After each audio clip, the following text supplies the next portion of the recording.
Hi guys and girls, today we're going to read Insignificant Events in the Life of the Cactus by Dusty Bowling. We're going to read chapters 24 and 25. So chapter 24. The fun and success of Christmas had me thinking a lot about Stagecoach Pass. The park had gotten old and tired. Everyone in town had visited at one point and didn't feel the need to come back. There was no draw. Even the food at the steakhouse probably got old because they only served a few different things. Something needed to change or there wouldn't be a Stagecoach Pass for very long. And then who knew where we'd go? My parents were so busy keeping up with all the little tasks that they went into running the place, they didn't have time to see the bigger picture. But I did. We sat down one chilly January night for dinner together, and I told them my ideas. You know, I walked through Stagecoach Pass yesterday and I counted 17 empty storefronts, I said as I took a bite of a roll. 17. Dad sighed. Oh, I know. This place is like a ghost town. It makes the place look sad, I said. We need to get some stuff in here for people to do. Stuff for people to buy. It takes money to fill the buildings with employees and merchandise, Mom said. I frowned. Can't we take out a loan? I heard you have to spend money to make money. Dad laughed. Where'd you hear that?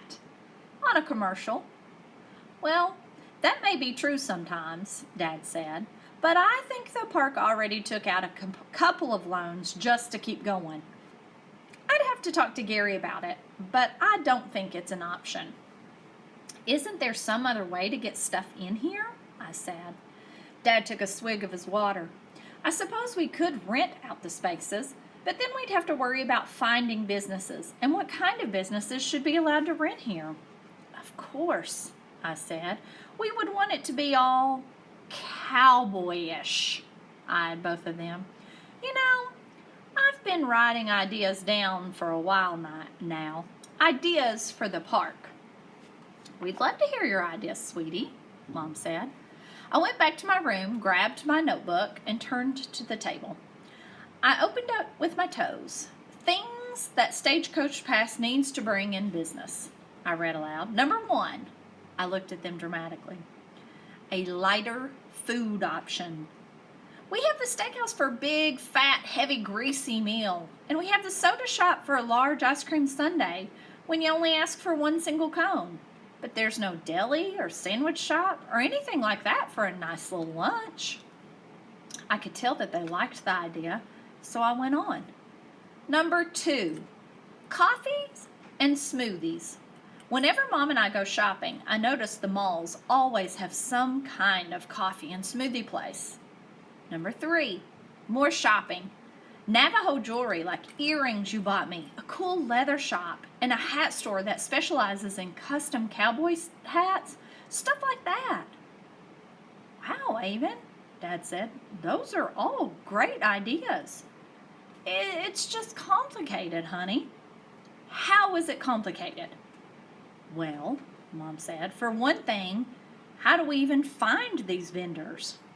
I shrugged and went back to eating my dinner. Sorry my ideas had fallen flat. Then I remembered Mr. Jeffries, my art teacher, telling us about an art festival in town called Fountain Hills that was happening next weekend. He encouraged us all to go and check out the local artists' work. There's a giant art festival in Fountain Hills next weekend, I said. There will be like 500 artists there. Maybe we could find some cool vendors there. Mom and Dad looked at each other. I suppose it wouldn't hurt to go check it out, Mom said. Might be fun. And what if we had our own art festival, I said, getting excited now, with artists and food and music and fireworks? Mom and Dad both laughed. Let's not get ahead of ourselves, Dad said. But I couldn't help it. My mind was going crazy now. It's a great opportunity for the artists to check out Stagecoach Pass and see if they may want to rent a space here. Main Street is huge. We could have a huge art festival. You should have it by early April before it gets too hot outside. Oh, and I saw this show about food trucks and slow down, Sheebs, Dad said. How about we start with visiting this festival and see how it goes from there? But if we're going to have to do our own art festival, the best way to let the artists know would be to tell them about it at this art festival in Fountain Hills. I'd have to get approval before doing anything, Dad said. You mean from the dead owner? Dad laughed. Avon, the owner is not dead. And yes, I'd have to get approval from the very much alive owner. But I thought you said he gave you totally free reign over the park. There are also permits and a whole bunch of other stuff to take care of, Dad said. Then get on it, Daddy-o. Time's a-wasting. He looked at me with such pride in his eyes. My daughter, the ultimate problem solver. You've trained me very well, Jedi Master, I said. Very good, Jedi, learner, person. I rolled my eyes at him. Not quite, Dad. Zion's parents would have had a much better comeback. So, speaking of dead owners, Mom said, what's going on with your top secret investigation? Find any more clues about the Kavanaughs? Not really. The guitar was the last thing we found. The boys had brought it up to the apartment for me, and I'd shown it to my parents. They thought it was pretty cool, but it didn't really tell us anything about the Kavanaughs. And just because the last initial was C didn't mean it had belonged to a Kavanaugh. But you know how I told you Henry always talks to me like he thinks I'm someone else? I nodded. Well, he called me Avon Kavanaugh on Christmas Eve. Don't you think that's kind of weird? Mom and Dad looked at each other. That is mildly intriguing, Dad said. Strange, said Mom. But he did call me Elizabeth Taylor the other day. She ran a hand through her long dark hair. Easy to see how he could make the mistake, of course. I had no idea who Elizabeth Taylor was, but Dad said, absolutely, as he carried his empty plate to the sink. I have to go check out the old building with the broken down bull. One of the workers told me they peeked in a window and saw a bunch of mice running around. He groaned. The keys in the office are all such a mess.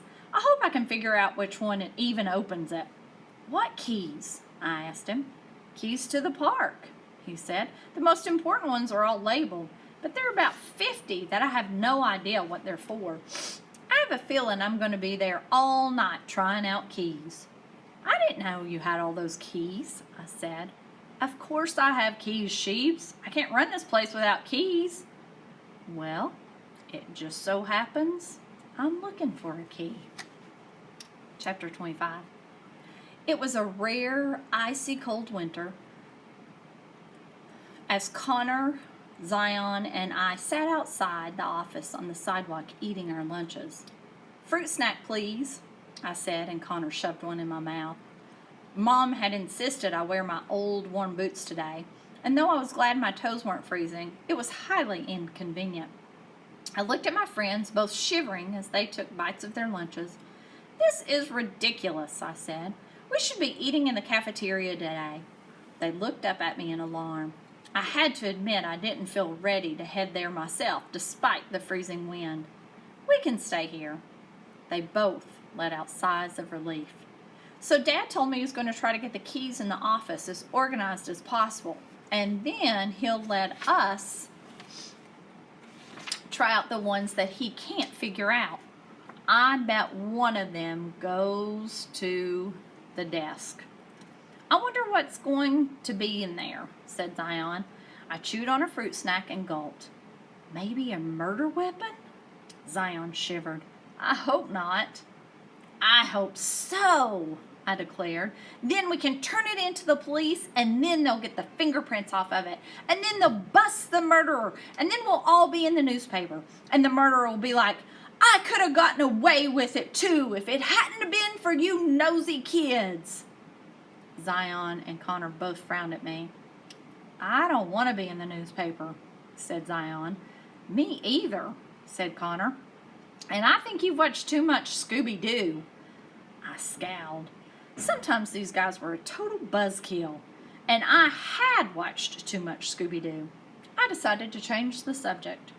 So we've had hundreds of artists call about the festival. So many that we've had to turn some away that don't fit with the Stagecoach Pass theme.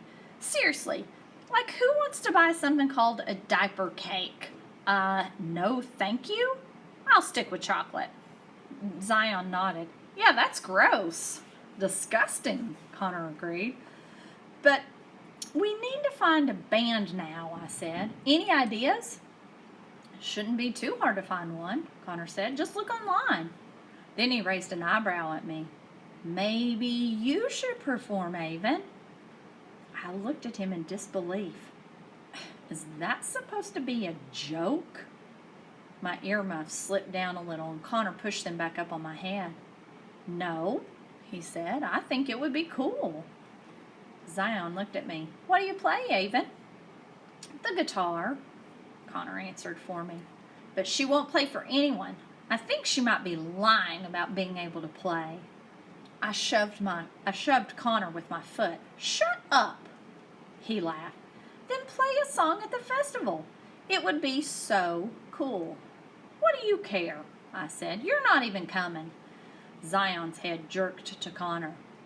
You're not going? Connor shrugged. I don't know. Avon thinks there's going to be like thousands of people there.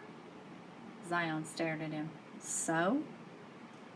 Connor gaped at Zion. So that's thousands of people to stand around staring and laughing at me. They'll be staring at me too, I said, but I'm still going. Fine, Connor said. I'll tell you what, if you play your guitar, I'll come and watch you. My throat suddenly felt dry. Juice box, please, I whispered, and Connor obliged. I took a swig and cleared my throat. I'm not performing at the festival. I would never perform in public for anything. Then I'm not coming, Connor said stubbornly. Darn it. He knew I wouldn't perform, and that was his way out. Why won't you play for anyone, Avon? Zion said. I shrugged. I don't want people watching me up there.